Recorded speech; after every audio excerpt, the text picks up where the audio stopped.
야단 보따리 이야기 시작합니다. 구독과 좋아요, 알림 설정은 꼭 눌러주세요.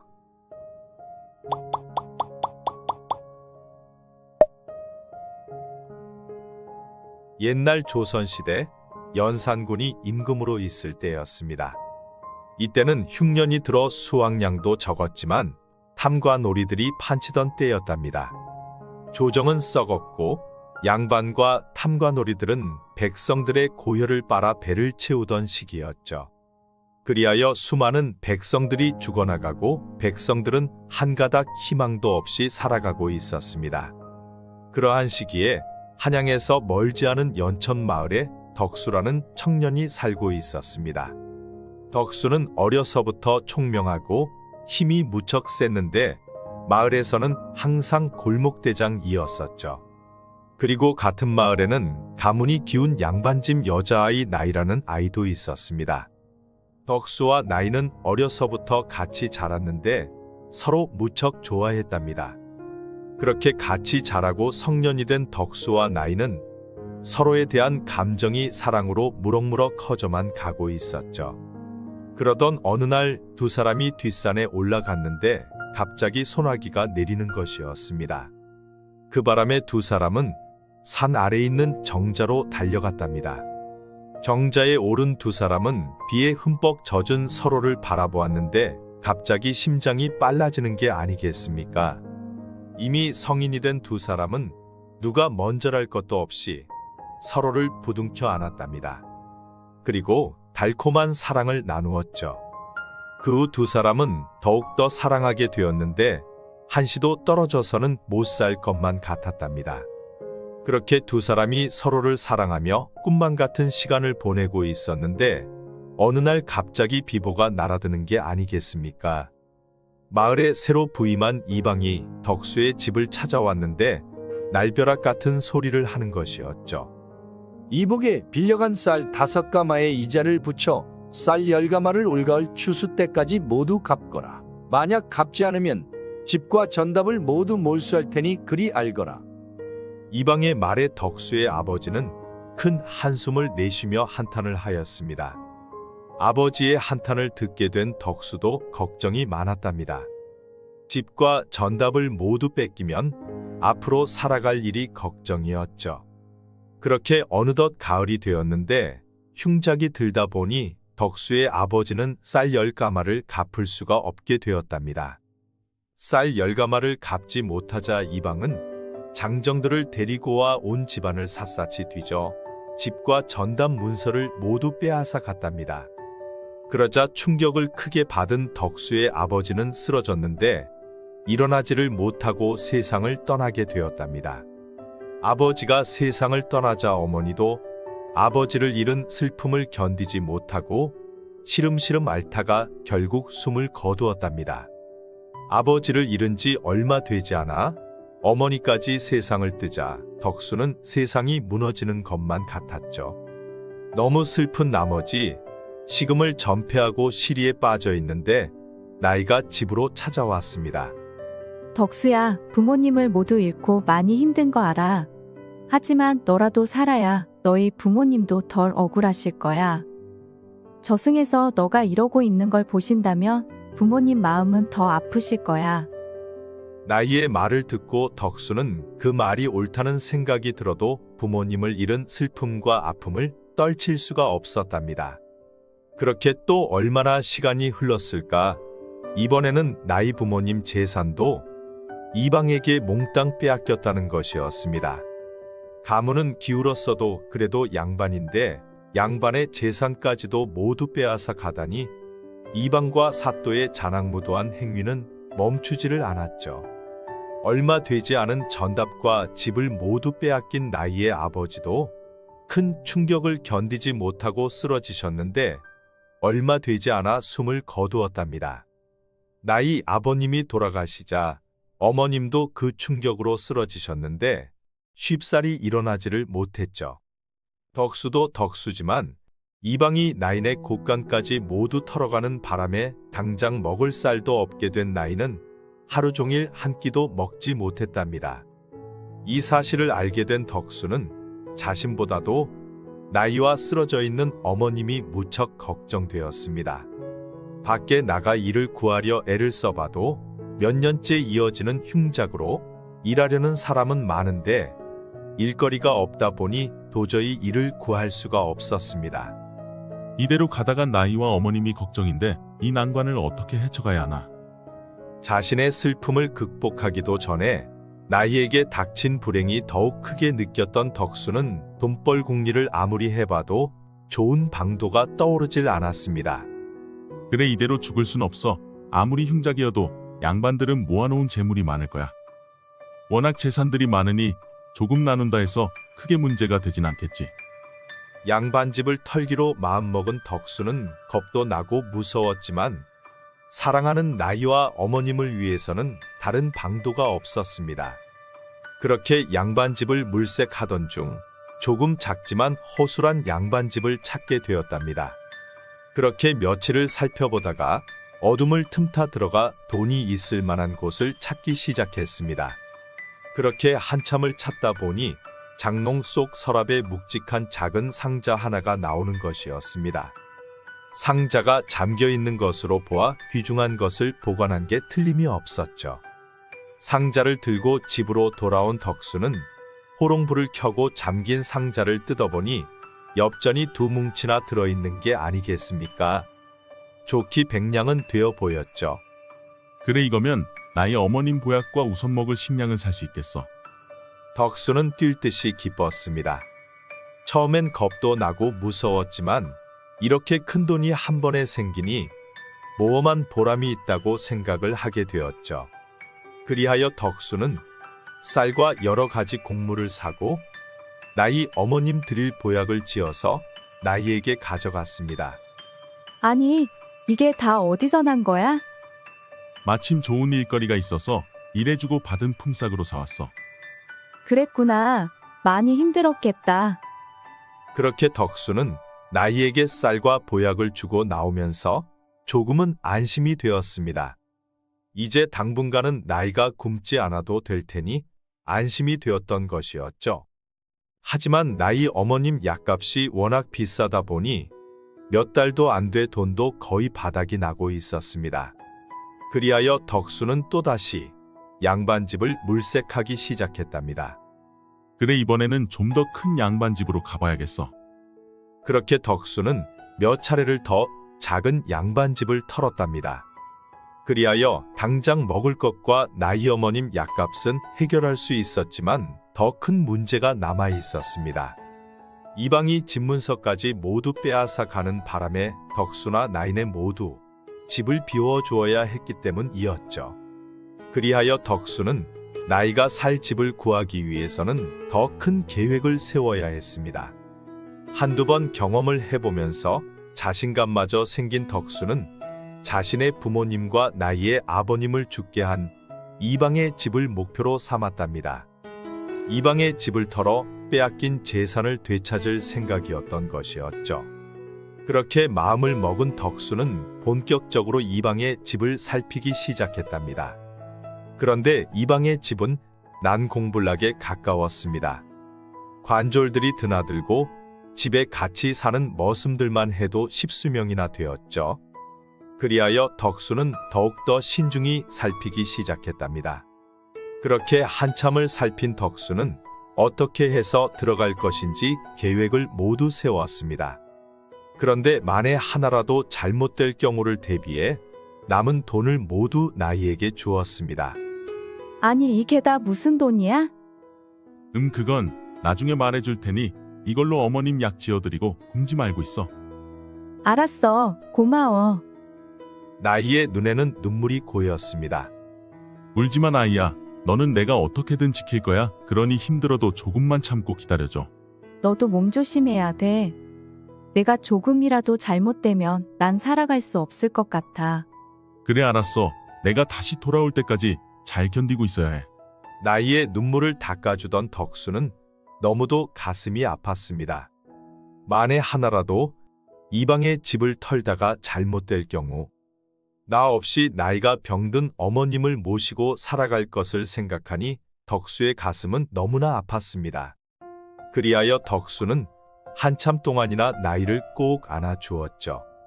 그리고 서로는 마지막이 될지도 모르는 포옹을 하며 눈물을 하염없이 흘렸답니다.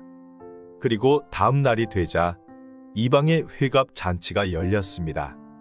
밤늦게까지 회가변은 이어졌고 모두가 술을 잔뜩 마시고 깊이 잠이 들었죠. 덕수는 미리 준비한 고기를 들고 이방의 집으로 향했습니다. 개들에게 고기를 던져주고 덕수는 이방의 안방까지 들어갔죠. 덕수는 살금살금 안방을 찾아봤는데 안방에서는 아무것도 나오질 않는 것이었습니다. 아무리 찾아봐도 아무것도 나오질 않자 덕수는 당황하고 있었는데 안방에 연결된 또 다른 문이 있는 게 아니겠습니까? 덕수는 그 문을 열고 안으로 들어갔는데 그곳에는 크고 작은 상자들이 산더미처럼 수북이 쌓여 있었습니다.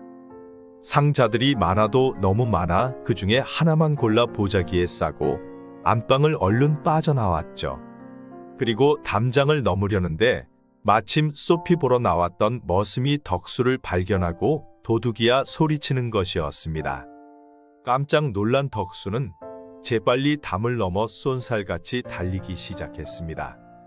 그러자 이방의 집에서는 불이 환하게 켜지면서 수많은 머슴과 관졸들이 웅성거리는 소리가 들리기 시작했죠. 한참을 헐떡거리며 숲으로 내달린 덕수는 커다란 상자를 메고 도망치다 걸릴 수도 있다는 생각에 바위 틈 아래를 파고 상자를 묻었습니다. 그리고 뒤를 돌아보니 개 짖는 소리와 수많은 횃불들이 산으로 점점 몰려오고 있는 게 아니겠습니까? 그렇게 정신없이 도망치던 덕수는 가파른 언덕을 건너려다 그만 발을 헛디디는 바람에 낭떠러지로 떨어지고 말았답니다. 시간이 얼마나 흘렀을까 덕수가 눈을 떠보니 아무도 없는 어느 허름한 오두막집에 누워있는 게 아니겠습니까? 온몸은 천으로 감싸져 있고 무척 아팠습니다. 통증이 느껴지기 시작하면서 괴로워하고 있는데 웬 백발의 노인이 들어오는 것이었습니다. 죽지는 않을 테니 너무 염려 말거라. 어르신께서 제 목숨을 살려주신 개로군요. 바위에서 떨어졌어도 뼈는 부러진 데는 없으니 며칠만 치료하면 괜찮을 것이다. 감사합니다요, 어르신. 그렇게 덕수는 산속에 홀로 사는 노인에게 발견되어 치료를 받고 살아날 수 있게 되었죠. 시간이 흘러 덕수는 몸이 많이 좋아졌고 스스로 걸을 수 있게 되었답니다. 아직 통증은 있었지만 그래도 걸을 수는 있었죠.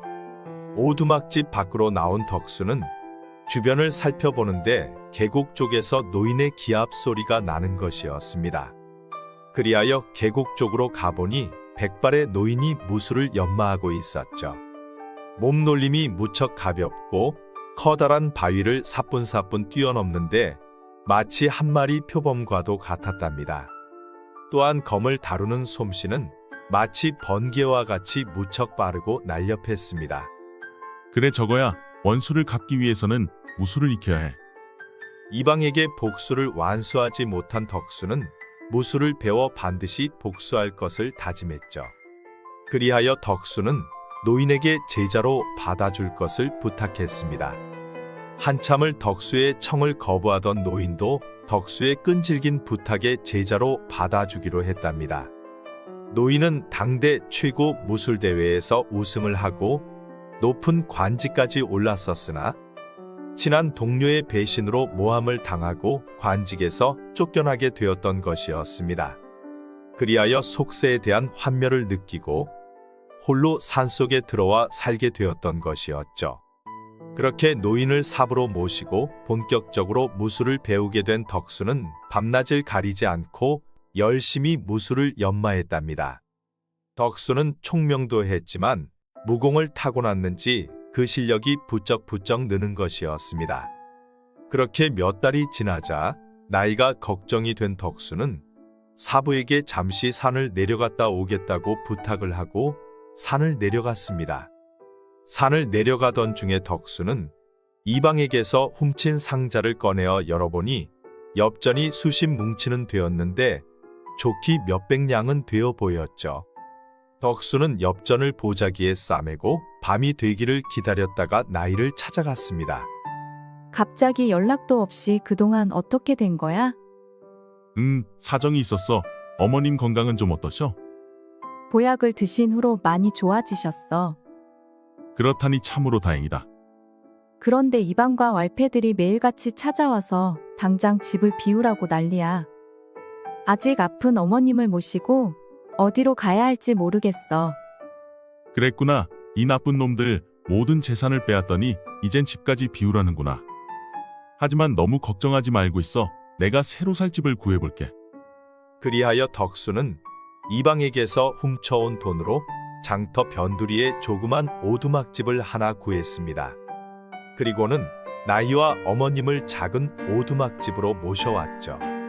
나이야, 우선 이곳에서 어머님 모시고 살고 있어. 그리고 이 돈으로 내가 다시 돌아올 때까지 어머님 돌봐드리면서 기다리고 있어. 또 어디 가는 거야? 너가 없으니 너무 무서워. 미안해 나이야. 조금만 참고 기다려줘. 내가 반드시 부모님들의 원한을 풀고야 말겠어. 하면서 울며 떨고 있는 나이를 덕수는 꼭 안아 주었습니다. 덕수의 품에 안긴 나이는 너무 겁을 먹어서인지 부르르 떨면서 울고만 있는 것이었습니다. 나이가 떨면서 울자 덕수는 너무도 가슴이 아팠습니다. 그렇게 두 사람은 한참을 서로를 부둥켜 안고 눈물을 흘렸답니다. 내가 다시 돌아올 때까지 잘 참고 견디고 있어줘.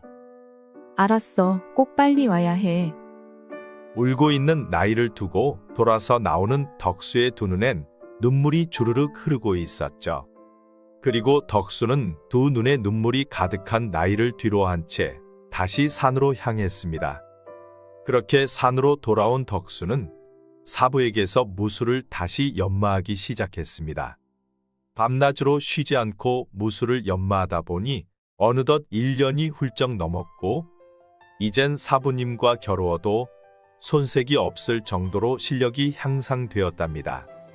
덕수야, 이제 내 실력이면 무술대회에 나가도 충분히 우승할 실력이다. 그러니 하산해도 될 것 같구나. 감사합니다 사부님. 사부님 덕분에 제가 희망을 가질 수 있게 되었습니다. 그렇게 1년하고도 반년을 쉬지 않고 밤낮으로 무술을 연마한 덕분에 덕수의 무공은 엄청난 실력을 갖추게 되었죠. 덕수는 기쁜 마음에 나이에게 달려갔는데 아니 이게 웬 날벼락이랍니까? 나이가 살고 있던 오두막집은 텅텅 비어있고 아무도 없었습니다. 그리하여 옆집에 물어보니 이방의 왈패들이 쫓아와 나이를 관노로 잡아갔다는 것이었습니다. 그 바람에 병든 어머님은 돌아가시고 어머님의 시신은 마을 사람들이 거두어 마을 뒷산에 묻었다는 것이었습니다. 그 말을 들은 덕수는 분노가 치밀어 올랐습니다. 내 이놈들을 가만두지 않겠어. 밤이 되기를 기다렸다가 검은 옷과 검은 천으로 얼굴을 가린 덕수는 사부에게서 하사받은 검을 들고 이방의 집으로 향했습니다. 나이가 관노로 잡혀갔다기에 덕수는 먼저 여종들이 머무는 거처로 향했답니다. 여종들의 거처를 살피다 보니 우물가에서 여인의 울음소리가 나는 게 아니겠습니까? 그 여인의 울음소리는 나이의 울음소리가 틀림이 없었죠. 나이는 자신이 잡혀온 후로 어머님이 돌아가셨다는 소식을 다른 여종들에게 듣게 된 것이었습니다. 그리하여 너무도 슬픈 나머지 밤마다 잠 못 이루고 불쌍한 어머님을 생각하며 울고 있었던 것이었습니다. 나이야, 어떻게 들어왔어? 자세한 것은 나중에 말해줄 테니 어서 이곳을 나가자. 덕수는 나이의 손을 잡고 조용히 이방의 집을 빠져나갔습니다. 이방에게서 나이를 무사히 데리고 나온 덕수는 나이를 꼭 안아주었습니다. 어머니까지 돌아가시고 관노로 끌려와 고생했을 것을 생각하니 가슴이 너무 아팠답니다. 덕수는 나이를 데리고 자신이 수련했던 노인의 오두막으로 향했습니다. 오두막에 도착한 덕수는 노인에게 자초지종을 이야기하며 나이가 머물 수 있기를 부탁했습니다. 그래, 들어보니 참 딱하게 되었구나. 이곳은 관졸들도 찾기 힘든 곳이니 마음 놓고 머물 거라. 감사합니다, 사부님. 그렇게 사부님의 승낙을 받은 덕수는 나이를 오두막에 두고 다시 산을 내려왔습니다. 덕수는 끓어오르는 분노를 이젠 더 이상 참을 수가 없었습니다. 산에서 내려온 덕수는 밤이 되자 검은 복면을 하고 이방의 집으로 향했습니다. 덕수는 이미 이방의 집 구조를 잘 알고 있었기에 단번에 담장을 넘어 이방이 머무는 안방으로 쳐들어갔죠. 그리고는 자고 있는 이방을 발로 차서 깨웠습니다. 그러자 깜짝 놀란 이방이 벌떡 일어나는 것이었습니다. 관노들 노비문서는 어디에 있느냐? 너 누구냐?